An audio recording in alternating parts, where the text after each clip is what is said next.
অধিকাংশ পরকীয়াগুলোই নিজ বউয়ের বাচ্চা হওয়ার পরে হয়। এর পিছনে গুরুত্বপূর্ণ একটি কারণ আছে।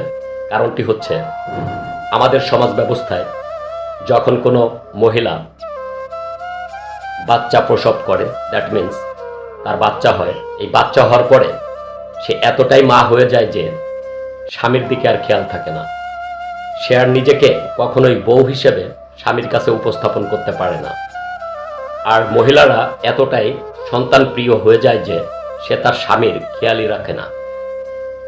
একটা কথা আছে, আগে দর্শনধারী তারপরে গুণ বিচারী। কথাটা কিন্তু বাস্তব।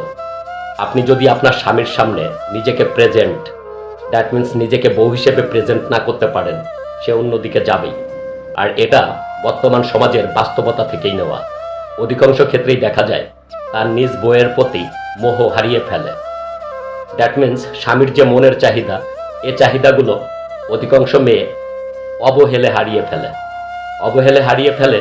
দ্যাট মিন্স তার নিজের যত্ন না করে, নিজেকে স্বামীর সামনে উপস্থাপন না করে। প্রিয় বোন, পুরুষ মানুষ সত্যিই সৌন্দর্যের পূজারী। এরা যতই নীতিবাক্য দিক যে পুরুষ মানুষ মনের দাম দেয়, সৌন্দর্যের দাম দেয় না, এটা সম্পূর্ণই মিথ্যা কথা। পুরুষ মানুষ প্রথমে সৌন্দর্যের দিকে তাকায়, তারপরে মনের বিচার করে। তাই বলি কি, নিজেকে সবসময় মা হিসাবে পরিণত করে না রেখে নিজেকে একটু বউ হিসাবে স্বামীর কাছে উপস্থাপন করবেন।